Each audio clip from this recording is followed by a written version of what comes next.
ಈ ದಿನ ನಮ್ಮ ರಾಜ್ಯದ ಮುಖ್ಯಮಂತ್ರಿಗಳಾಗಿರ್ತಕ್ಕಂಥ ಸಿದ್ದರಾಮಣ್ಣವರು, ಉಪಮುಖ್ಯಮಂತ್ರಿ ಆಗಿರ್ತಕ್ಕಂಥ ಡಿ.ಕೆ. ಶಿವಕುಮಾರ್ ಅವರು, ರಾಷ್ಟ್ರೀಯ ಕಾಂಗ್ರೆಸ್ ಪಕ್ಷದ ಅಧ್ಯಕ್ಷರಾಗಿರ್ತಕ್ಕಂಥ ಮಲ್ಲಿಕಾರ್ಜುನ ಖರ್ಗೆ ಸಾಹೇಬರ ಆಶೀರ್ವಾದದಿಂದ ಈ ದಿನ KUDFCಯ ನೂತನ ಅಧ್ಯಕ್ಷರನ್ನಾಗಿ ನನ್ನ ಆಯ್ಕೆ ಮಾಡಿರೋದಕ್ಕಾಗಿ ಸಂತಸವನ್ನು ವ್ಯಕ್ತಪಡಿಸುತ್ತಾ, ಗೌರವಾನ್ವಿತ ಮುಖ್ಯಮಂತ್ರಿಗಳಿಗೆ, ಉಪಮುಖ್ಯಮಂತ್ರಿಗಳಿಗೆ ನಾನು ಹೃತ್ಪೂರ್ವಕ ಅಭಿನಂದನೆಗಳನ್ನು ಸಲ್ಲಿಸ್ತೇನೆ. ನೀವೇನು ಇವತ್ತು ನನ್ನ ವಿಶ್ವಾಸ ಇಟ್ಟು ಜವಾಬ್ದಾರಿಯನ್ನು ಕೊಟ್ಟಿದ್ದೀರಿ, ಆ ಜವಾಬ್ದಾರಿಯನ್ನು ಕಾಯ ವಾಚ ಸರ್ಕಾರಕ್ಕೆ ತಮಗೂ ಯಾವುದೇ ರೀತಿಯ ಮುಜುಗರ ಆಗದ ರೀತಿಯಲ್ಲಿ ನಿರ್ವಹಿಸ್ತೇನೆಂದು ನಾನು ತಮ್ಮಲ್ಲಿ ವಿಶ್ವಾಸಪೂರ್ವಕವಾಗಿ ಹೇಳಲಿಕ್ಕೆ ಇಚ್ಛೆಪಡ್ತೇನೆ.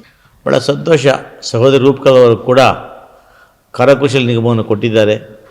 ನಾನು ಸಂತೋಷಪಟ್ಟು ರೂಪಕಲಾ ಅವರು ಕೂಡ ಅಭಿನಂದನೆಗಳನ್ನು ಸಲ್ಲಿಸ್ತೇನೆ. ನಾವು ಜಿಲ್ಲೆಯಲ್ಲಿ 3ನೇ ಬಾರಿ ನಾನು ಆಯ್ಕೆಯಾಗಿದ್ದೇನೆ.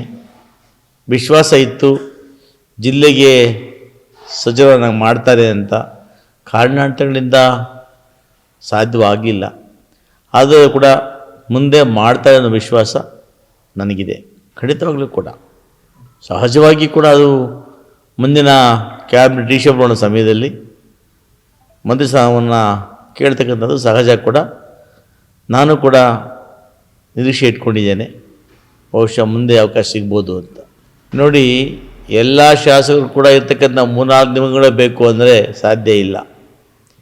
ನಾನು ಹೈಕಮಾಂಡ್ಗೆ, ಮುಖ್ಯಮಂತ್ರಿಗಳಿಗೆ ಮುಜುಗರ ಆಗಬಾರ್ದು ಅಂತೇಳಿ ಅವರು ಯಾವ ನಿಗಮವನ್ನು ಕೊಟ್ಟಿದ್ದಾರೆ ಆ ನಿಗಮವನ್ನು ತೃಪ್ತಿಯಿಂದ ಕೆಲಸ ಮಾಡೋಕ್ಕೆ ಇಚ್ಛೆಪಡ್ತೀನಿ.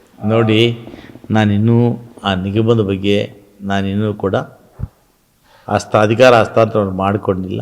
ಆ ನಿಗಮಕ್ಕೆ ಹೋದ ನಂತರ ಅಲ್ಲಿ ಏನೇನು ತಿಳಿದೆ ಎಲ್ಲವನ್ನು ಸರಿಪಡಿಸಿ ಸರಿದಾರಿ ತರಲಿಕ್ಕೆ ಪ್ರಯತ್ನ ಮಾಡ್ತೇನೆ.